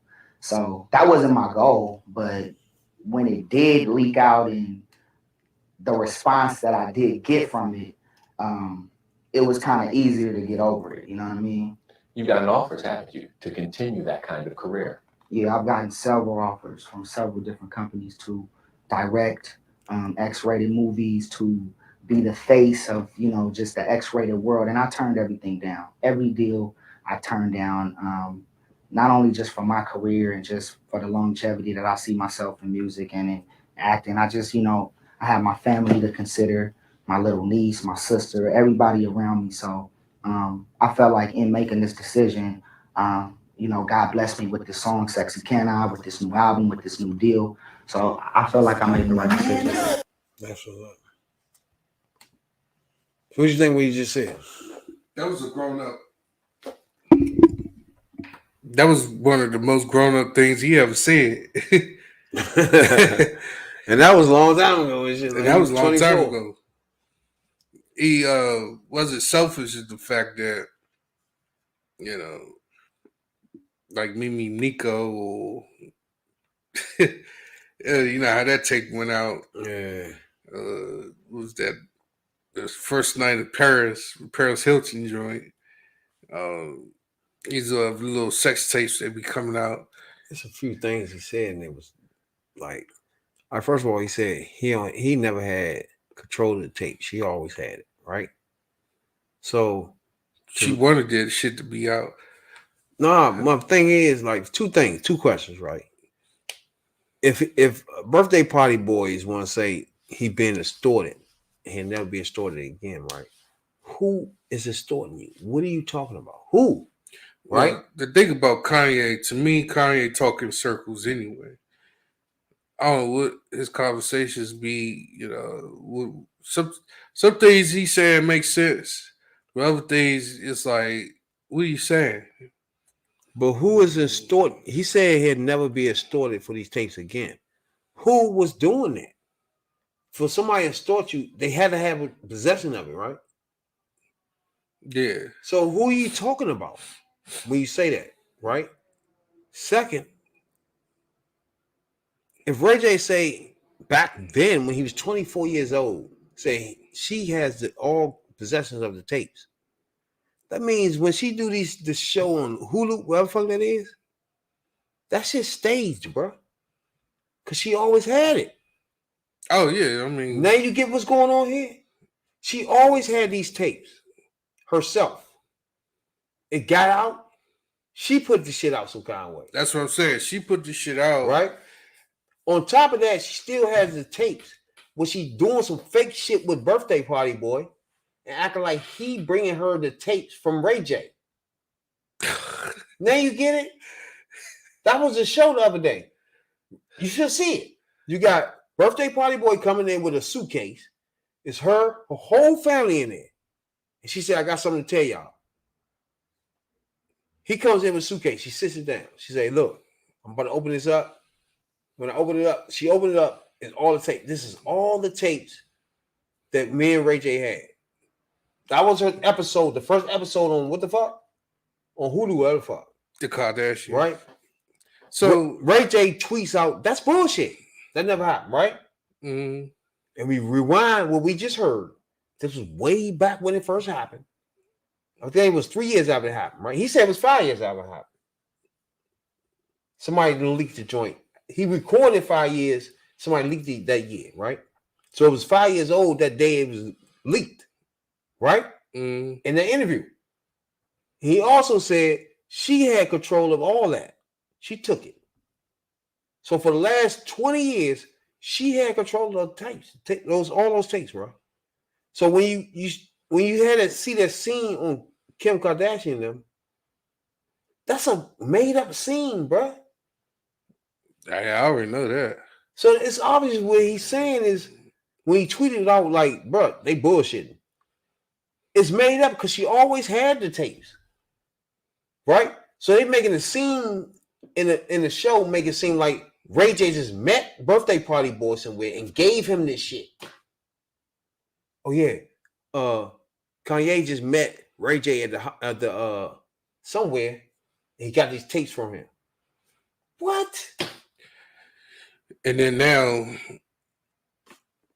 at this point, Ray J's name is being decimated to the fact that his name is in this conversation, not our conversation, but in this. Yeah. Of him giving that tape to Kanye to reveal and put like this in the show. They cancel shit on E, right? They on Hulu. So what would you do to bring in people in Hulu? Do some drama Stage shit. Some bullshit about these tapes where Ray J know he never had them bitches for 20 years. We just heard him. That was 20 years ago. When the nigga said, bro, she got the tapes. She took the tapes that night. My whole goal was just to see how I looked when I was fucking. You know what I'm saying? She took them. I don't know how Vivid, whoever the fuck got them, but I know she had them. I never had them. That was what he said back then.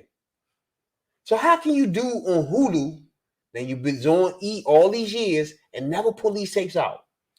Then, okay, we'll wind this all the way back. Mm-hmm. O.J. Simpson case. Rob Kardashian was the father. He represented O.J. in the Bronco. AC, his friend, and they was going down the highway. Remember that? Mm-hmm. The murder of O.J. Go up a little bit, right? He's saying that he never had the tapes. They recorded. He never had the tapes. The tapes went out. All of a sudden, the Kardashians got a show. And then right there, you go up from there, right? And making money off these tapes. Ray J, I'm not sure if Ray J even getting a dime off of it. I don't even think he can. But as of right now, here today, we're going to go to today. If the fact that you putting his name in this, of him giving a tape to Kanye to give to Kim, will result possibly in a lawsuit of defamation of character. If you want to chase that, you could. That's up to him if you want to. But so far, Ray J has been a grown person out of all of them. Exactly. And not doing what, the mess that they experienced, the shit mess that they smeared on the ground. You know what I'm saying? Not for sure. Yeah. But I just say that it's clear that she's like a media person, like internet person, where she know how to make views, bro. Like she knows she started this show off with some fake ass. I got the tapes now from him. They fake like that's happening and shit. She fake crying and all that bullshit. She know the ratings gonna go up and whoever the fuck that is, and the ratings gonna go up. The whole point of them paying her to come there. For people to come on Hulu. I'm sorry, I'm not going to Hulu. If I want to watch that show, I watch it the way I'm watching it now. If I wanted to go that route. You know? ASAP too. I'm not watching that shit. I never watched it. I never watched that show. That wasn't a show that was for me. I was not into Kardashian. Nah. All I know is. Oh no, I watched it at the beginning when it first started. I think I was watching something that made me start watching it. I don't know what it was. But it was alright at the beginning. And when he started wearing the dress, what's his name? The father started wearing the dress and shit. All that shit was in it. Oh, Bruce Jenner when he was taking their drawers and shit. But he was sneaking out. And then it was shit in their bottom drawers and shit was missing a lot. It was missing. If you watch the show, you could see them. It was unfolding right before your eyes and shit. And next thing you know, he was just got caught one night coming back in with all these girl clothes on. They were like, "What the fuck you doing?" And after that, he just started going into wherever he is now. He came out. So I don't know. You know, it came out. You can't fake that on a reality show. That part of reality show was reality. Like he was living some dark joint the whole time. He was actually been on the down low. Was wearing girl clothes. It's crazy. He was on the down low and wearing girl clothes while doing it. Like he was trying. Like when you sneak and do shit like that, it's called you been on the down low. Yeah. You in the closet still, even though you obviously still in drawers and shit. Out of was it his own daughter's joint? Yeah. Shit's stupid. That's right there. That could go either way. That could be either weird, like molestation weird or whatever. That go either way. Yeah. I'd have thought at first. I would have thought if he were wearing them female clothes, I'd have thought that he was molesting his daughters, or trying to do some in-house shit, incest shit. But same thing, motherfucker. What's his name said? Dwayne Wade talking about he wore assistant fucking heels back in the day. Like, nigga, get the fuck out of here, bro. Said that back in the day, like when he was a kid, he wore assistant heels and shit because it was normal. Nah, nigga, that shit ain't that wasn't normal. Nobody wearing that shit. Fuck wrong. I tell you one thing: if you a baby and you just started walking, and you might put your foot in your mama's shoe, whatever. Who knows? You just walking. Shit like, no, he was just putting this shit on and just walking around wearing this shit. Nigga, nobody doing that. No, ain't nobody doing that. That's what I'm saying. I'm trying to draw a thin line with a thick line here. If you're a baby and you just started walking, like, you just started walking, you're trying to walk, or you just started walking, and you might get into some shit. You might put your foot in your father's shoes, or put your foot in your mother's sandals or something. That's different. But if you a little older, you already know that this is for boys, this is for girls, and you're doing it. That's a different taste. But that's you and your household. Each to his own. That's all I say. If that's what you do, that's you do. Don't throw it down my throat. No bullshit. If you're new here, this is the podcast for the 9 to 5. It's the Average Joes. We get a take on all trending topics, and we call that the third perspective. Now, if anybody new here, man, we try and get you 100 subscribers on YouTube. We're going to eat the Pacquiao chip, one chip challenge live on YouTube, Facebook, Twitter. As soon as we get to 100 subscribers on YouTube, we had 94 subscribers on YouTube. 6 more subscribers, we will be eating that chip, the hottest one. Now, we did this before. We got the 5,000 downplays on Spotify and Google Podcasts, right? We had the hottest chip. We need y'all to check that out. Before, we had the hottest chip before. You know what I'm saying? Now, that hottest chip joint was, I don't know if it's a new one coming out or not. You know what I'm saying? I don't know. I think we got 6 more subscribers and we'll be eating the chip.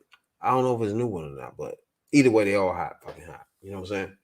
So the new one haven't came out yet. So if we get to 100 subscribers before the new one come out, we'll be eating the 2021 joint. You know what I'm saying? Which is still fucking hot.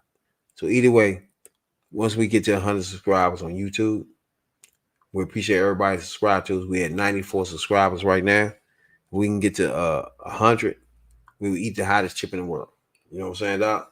the Pacquiao one chip challenge. We done it before now. Yeah.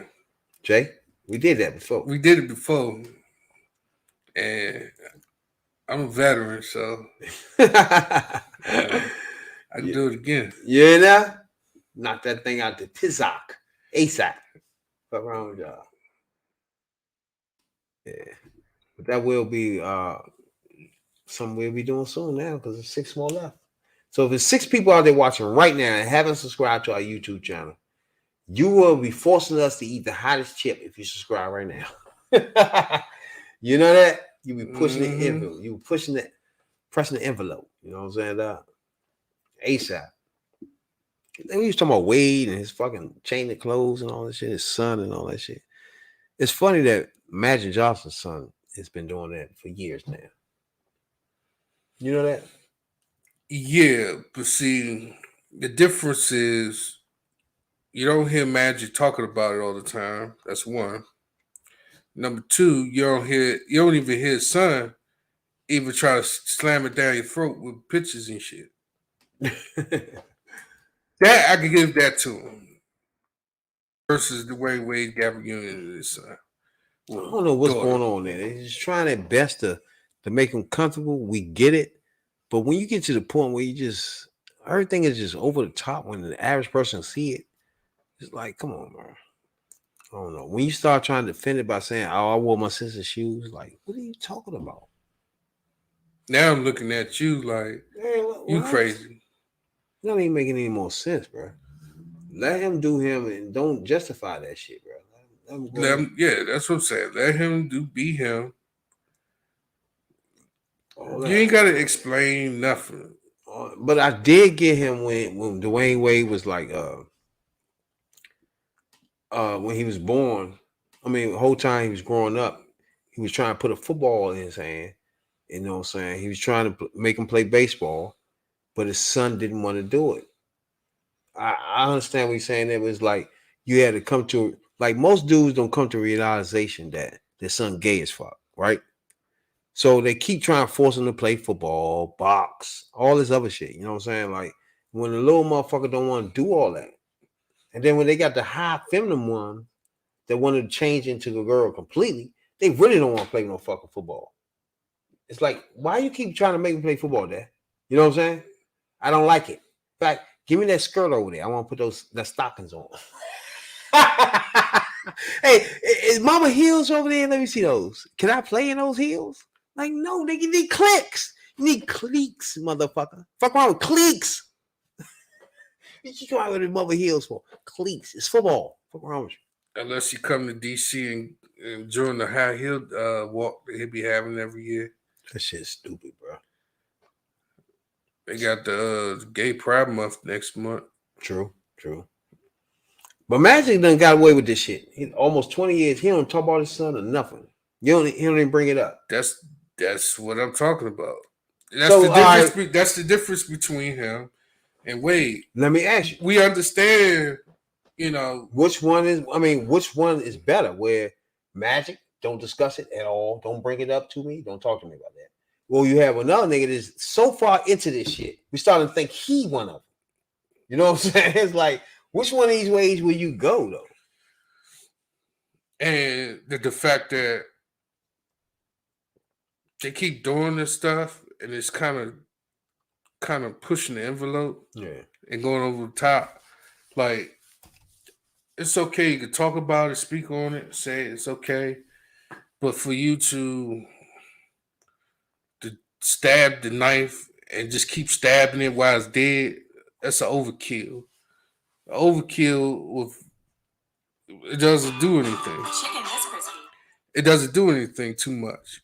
With some people, it might change their mind. And I think that's what that's going to.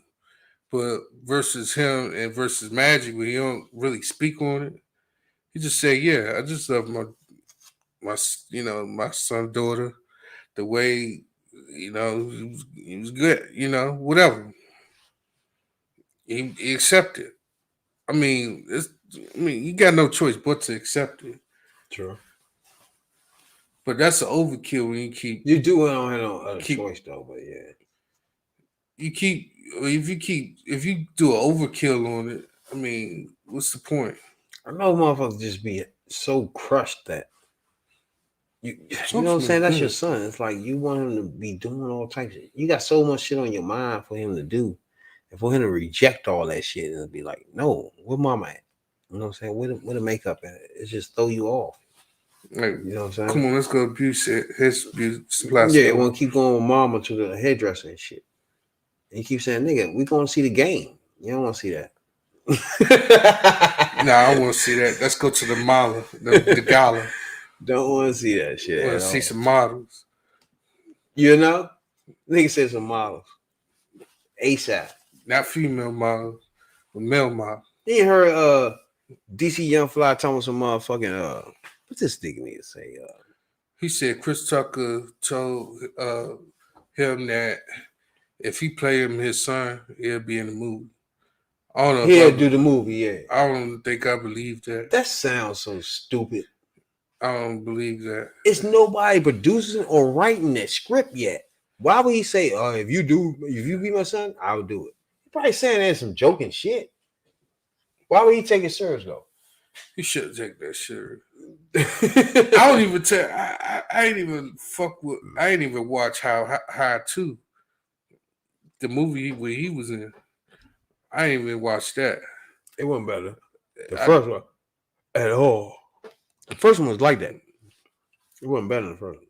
Of course not. At all. But shouts out to motherfucking Joe Biden for eliminating student loans and shit. You know, that's what's up. He's trying to get rid of student loans, so that's cool. You know what I'm saying? Just something small when people don't really follow shit, but that's something that's huge for people. So motherfuckers, you know what I'm saying? As far as the motherfucking student loans, student loans will bust your ass or your whole life, bro. You know what I'm saying? Like we had a president of the United States. Obama was president and still was playing student loans. Yeah. That's some crazy shit, bro. Like most of these loans that's on the America debt is about 15, 20 years old. You know what I'm saying? So shout out to Biden trying to eliminate all the debt from everywhere. All student loans, you know what I'm saying? So that's slick. But back to my man Terry Crews, first of all.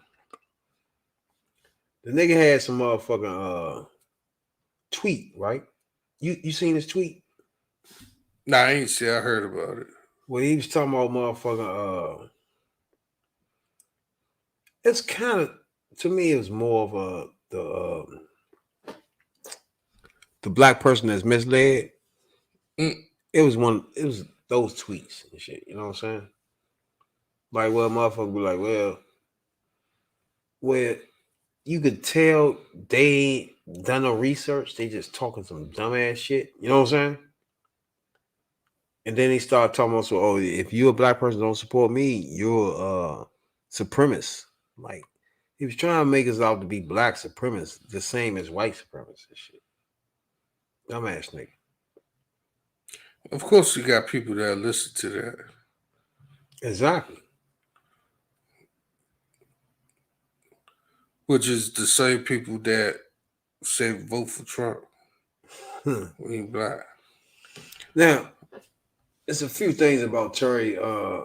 And that part I ain't understand when people saying that. Well, black people say it's the best thing that ever happened to black people. I don't know about that. Man, first of all, Terry Crews plays in a lot of movies that we love. You know what I'm saying? First of all, he played in motherfucking Friday, like everybody know. You know the joint when he do the motherfucking Tupac. Damon. Was that Friday too? Damon. He's like Tupac. Damn. Look at this. He's a gangster ass thing. He said, I would eat this chocolate, motherfucker. He said, I think his mother walked in on that nigga. Yeah, it was funny as shit, Joe. He funny as a fuck. They do the little pet thing and shit. You know, this joint funny. It was funny when he had them niggas in his tummy. He's like, man, get your titty out my chin. Get your titty out my chin. Funny as shit, yeah. Them niggas should be funny. Yeah. This nigga funny, bro. Can you think of any movie besides Friday that he was funny in? Or a movie that he was good in? He was good in. Everybody was good in what you call it. He said everybody. That football movie with Adam Sandler. Oh yeah, The Longest he was Yard. in it, yeah. He's like, in fact, that might have got him say he got to protect the McNuggets. Terry Allen Cruz is 53 years old. You know what I'm saying? He's born in Flint, Michigan. You know? He played football from 91 to 97. Guess what? Guess who? The Washington Skins. They was Redskins then, though. He played defensive back and linebacker. His number was 51, 90, and 94. 6'2", 245. Now, that linebacker is fast, though. That's like a motherfucking... That's not the same line. That's the outside linebacker there, rushing the quarterback. He was a motherfucking 11th-round pick. Wait a minute. We had 11 rounds? There's only 7, though. Now. Damn, we need more rounds. Go back to 11 joints, huh?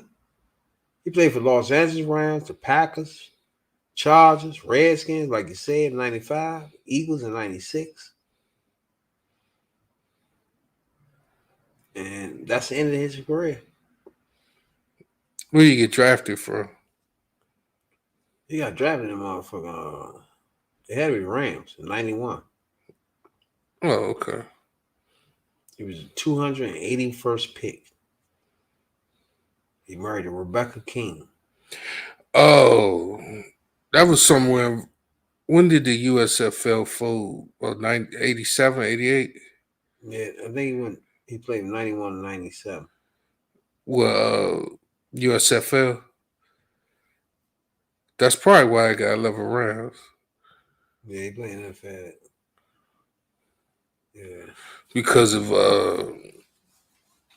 the fall of USFL. Because remember, NFL, USFL had players jumping back and forth. Donald Trump took over and fucked it up. You know, he was like that in the Old Spice commercials too, yeah. Them joints like that too. I fuck with them joints. But he was in White Chicks too. Come think of it. Expendables. He's in Expendables? As long as y'all, yeah. Expendables. I don't know if he... The movie where it was Sylvester Stallone, him, Stone Cold Steve Austin, Jet Li, ragga motherfucker old actors. Dolph Lundgren. He was an American Dad too. He's the voice for one of them motherfuckers. So yeah. He played in a couple of joints. Are we there yet? That was the joint where Ice Cube, the sitcom that Ice Cube had put out. Oh, yeah, I know what you're talking about. Which was just as bad as the movie. I fucked with that joint though. What was that? Shorty was on there. Damn. It was all right. It was just that he couldn't act. When he come on there and be the big brother type shit, he was terrible. But I fucked with the joint to a certain extent, yeah. It was supposed to be canceled though. Like it did. Yeah, it did get canceled. Yeah. That was like when Mike Epps was on that Jones Showtime. No, on Stars. He was playing the uncle. They killed him off so he could be on Uncle Buck. Uncle Buck went for about 4-5 episodes and got cancer. Now they'd already killed you off on the other show. Then you can't get back on. Like he was funny as shit on the other show. So one of the tweets he set out, right? As an example, as an African American man, a black man here in this country, I do not want to give the perspective that we're supposed to gloss this over and forgive the death of George Floyd, the murder of George Floyd. Now I remember that time when he said that. If you're a child of God, you are my brother and sister. I have family of every race, creed, and ideology. If you're a black person don't believe that, you are a supremacist. Now you get where he was coming from with that bullshit. Like to him, he's saying, all right, I'm a man of God and we all the same. And he like all races. Yeah. If you're a black man, you don't like all races, you're a black supremacist. I see what you're saying, but so and then he trying to say that black people think black people are better than everybody. Like defeating white supremacy. Just another tweet he said. Defeating white supremacy without white people creating black supremacy. Equality is the truth. Like it or not, we all are in this together. Now, wait a minute. Let me rewind this. Defeating white supremacy without white people creates black supremacy. What? I think I know what he's saying there. He's saying that it's a war in between the two lines. How it used to be back in the day, Civil War. The South wanted the slavery, the North didn't. So you had some soldiers that believed in slavery trade, and you got some soldiers that don't. And them line is in the middle of the war of black supremacy and white supremacy. But there's no such thing as black supremacy. He said, of course.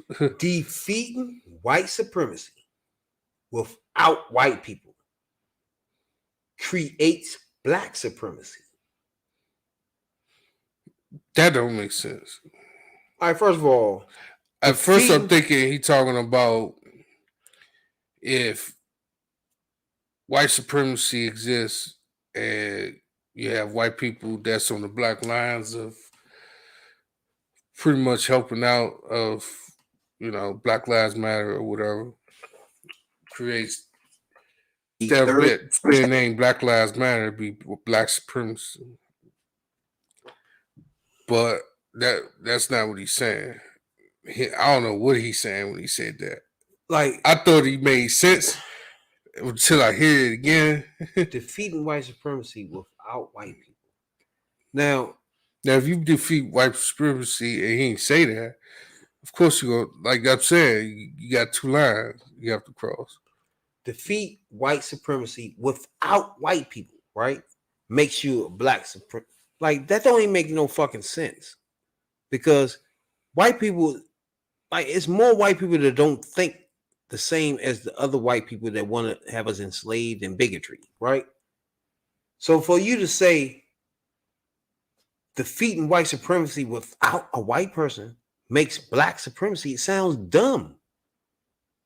Because the world itself is dominated by a lot of white people. America is dominated by white people, right?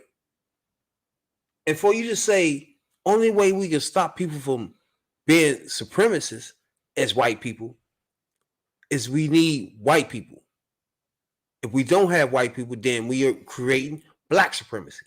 That don't make no fucking sense at all. But he apologized. So he came on what's my man's show? Noah. He came on his show on Comedy Central. And we're gonna tune into him. First, I want to start at the beginning where he discusses how his mother was getting beat and stuff like that. You know what I'm saying? And his father. Some old wild shit. So I'm gonna play a little bit of that first. You know what I'm saying? Just to, so I read that in the book, and I'm not even joking. Like in the first, let's say, quarter of the book, first 25%, I was like, I'm scared to have Terry on the show. Because you, like in the book, you talk about this journey, you know, and you talk about young Terry, you know, and I like it's like there's multiple Terrys in this book in your story. You talk about young Terry, and you talk about your dad as old Terry, big Terry, and you know, you talk about the terror and the fear, but also the rage that you felt at being unable to protect your mom, unable to protect the house, and you were scared But then it gets to a part of the book where one day you developed enough and you beat your father like in one of the scariest ways. I got it. And this was so wild because, growing up in that kind of household. Now, this is important, right? First of all, he described himself as a child growing up, right? And his father is beating his mother. So he described where he bottled all that up for years and years. You know what I'm saying? And just let it happen where he's bottling up, where he was going to get revenge on his father. You know what I'm saying? It's crazy. You be surprised on how many households is like this where a father is doing so much foul shit where the child is just sitting there like, I'm going to get this nigga.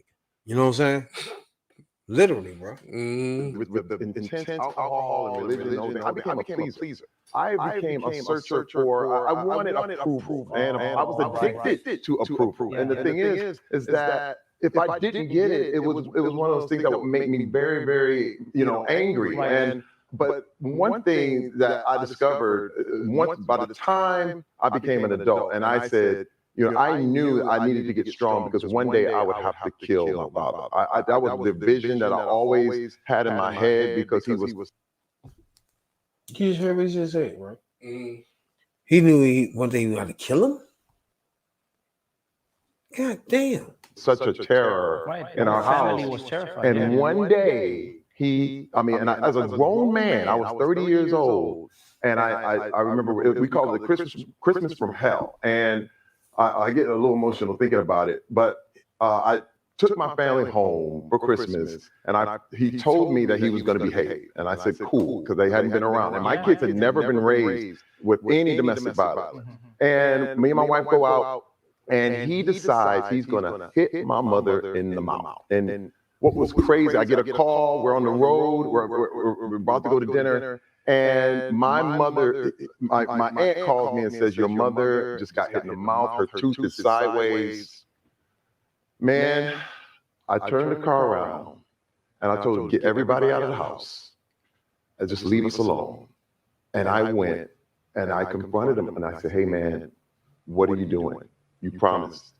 And he said, oh man, get out of here, man, and pow! And I hit this man. I don't know how long it was. I know I beat him from downstairs all the way up to his room. He's bleeding. He's screaming.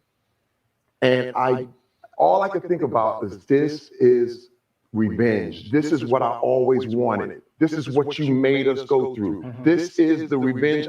This is going to fulfill every dream, every fantasy, everything is going to be in this moment. And I felt nothing.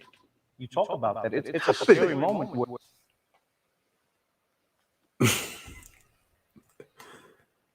My man was like, I felt, hey, you almost got to fucking around and get a psychiatrist for the thing and somebody watch him, bro.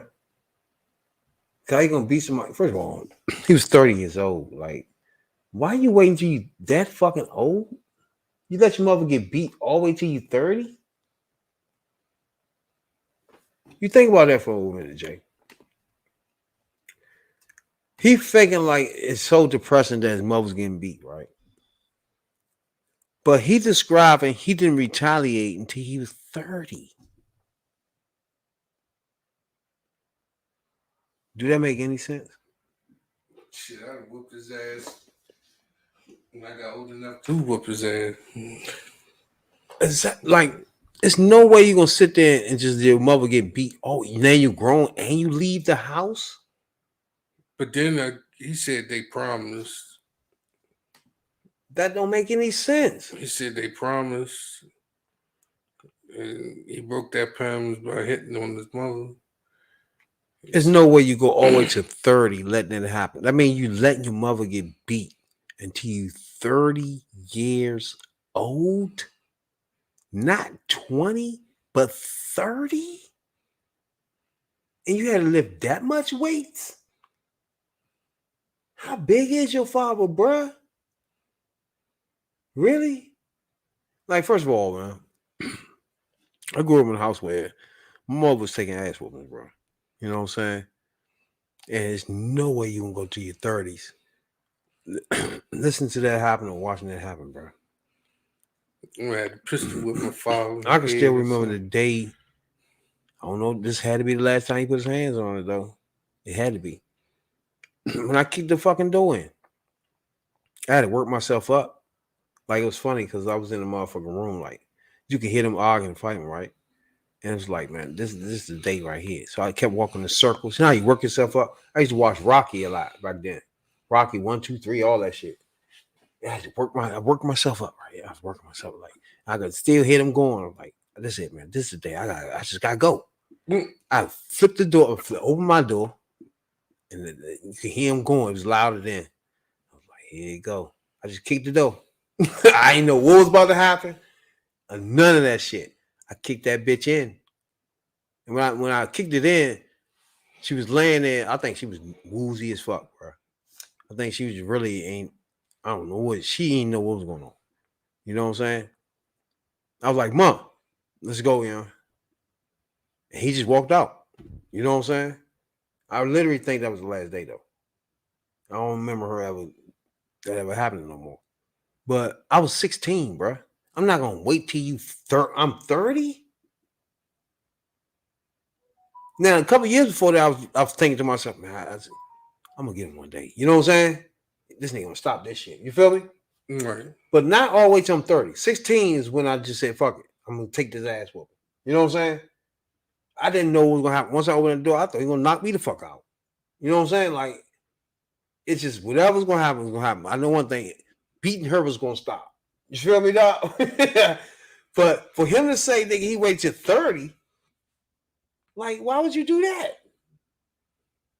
You turn around the car to beat him up at 30 years old is 5 to point now. Your mother lost so many teeth by now. You feel me, bro? It took so much ass whoopings, bro. You should be ashamed of yourself for waiting for 30. I wouldn't even told nobody that. That's just me. Noticing that he waited till he was 30, bro. Jay. To beat your father ass for beating your mom. That's almost like you forgot about him now. You 30. You forgot about you on your own. You doing your own thing now. You leave her in the house with the nigga that you know beating her ass, bro. Nah, you should be ashamed of your fucking self. Don't talk to us like that's some type of shit. You know what I'm saying, dog? You know? But he did apologize for the motherfucking tweet. So let's hear what he said. I was addicted to. It's a matter of also exercising the will to take disapproval. You understand what I mean? Where really sometimes standing up for the right thing, not everyone is going to like. Yeah. And again, I still know who I am, but at the same time, I mean, I would never ever tweet again. To be honest, it's all going to be cat videos and promotion. I really, even on this show right now, and I'm going to let you know, I really do want to apologize to anybody who was offended by these tweets and was hurt deeply. Because as an example, as an African American man, a black man here in this country, I did not want to give the perception that we're supposed to gloss this over and forget the death of George Floyd, the murder of George Floyd. And I want to apologize to everyone right now who was ever offended, because it hurt. And even back, I was trying to explain, it just got worse and worse. And this is where the book came in, because the need is for us as a people to actually come together and really, really be what we need to be to this country, because it's our country. This is our.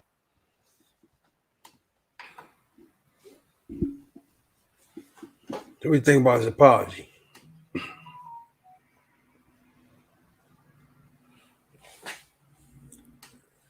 It might be. It seems sincere and legit, maybe. But what he said, it's true. People do need to come together and be equally, infatuated as people. So, my man said, accept my apology, please. It's true, bro. You put out dumbass tweets when you say stupid shit like you say. I'm like, bruh, I don't know, man. Like Some people don't be thinking when they tweet out shit at all, not even a little bit. because it didn't make sense. I thought he said one thing, but it was something else. Yeah, his whole thing just ain't make sense. Exactly.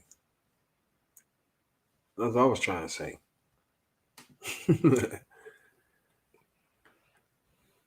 Same thing with motherfucking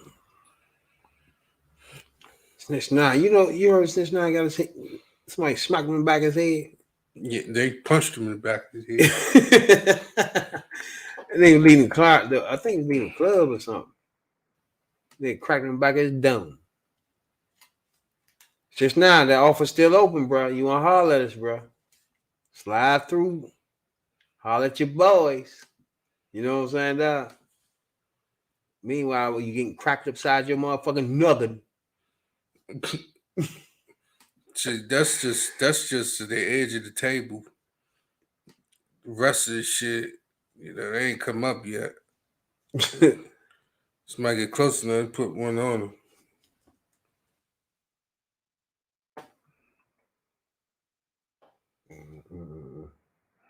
Put one on that anus.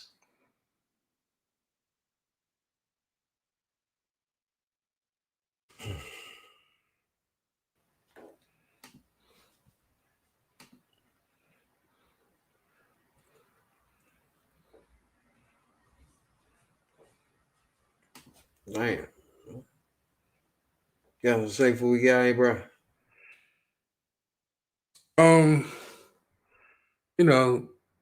Live life.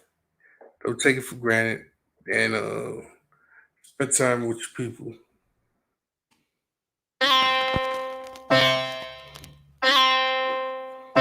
Lord have mercy. Appreciate everybody tuning into our podcast. Cadillac with nickname the spaceship. Swinging on my left toe, led by the left toe. Rimmy's over the rim, brushing off the seeds, sticks and stems. Man, it calls to be the boss and flaws through the hood. Where the brightest folks win, each one of them. Double deuce inch, if the sun catch 'em right, they'll make your eyes switch like that bomb hip from southeast. That's where we be, slinging dope, see notes, 3 straight down the middle. Very simple, how to bust a money grip, hug a honey like a pimple. PIMPs keep it mental, riding. Hey, don't forget, we be here Sundays, Wednesdays, live, uncut, raw. No rubber, no mags. You know what I'm saying now? 14,000. Down plays on our podcast. We appreciate it a whole lot. Check us out on YouTube. Subscribe. Videos here, videos there. You know what I'm saying, dog? Check those videos out. We got history of this shit. In the back of the club getting tore up. What? I got Acorn right here on my left. We got them tricks niggas and they rolling slaps. Yeah. We getting high all day, all night. In the back of the club, we getting Don't forget, we had 94 subscribers. We stay smoking 100 subscribers, we eat the hottest chip in the world. You know what I'm saying, dog? Styles on our side. Buck y'all busters, we getting so high. Buck y'all and buck them. Be on the podcast tomorrow. You know what I'm saying, dog? Danny. All right, boy, we're going to do the podcast tomorrow with Danny. You know what I'm saying, dog? That's out the hood. Holla at your boy. His out. If you're loving his out. If you're loving his out. If you're loving his out. To the back of the club, bud. Deuce plus deuce Equal 44. You keeping score? Cranks hard like me To the core.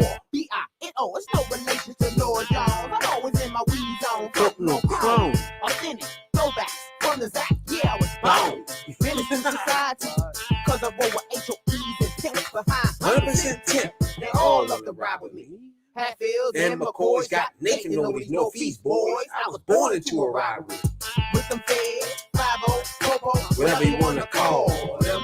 Honey's wanna strip Just a ball them. You can't stop a pimp from Ballin'. ball. Yes, indeed. We out. Catch us Sunday. Holla at your boy Sunday. Live. Uncut. Wednesdays too. Spotify, Google Podcasts, Apple Podcasts, wherever you get your podcasts at. We there. Let your booty drip out if you're loving his up. And rest of all the girls to the back of the club.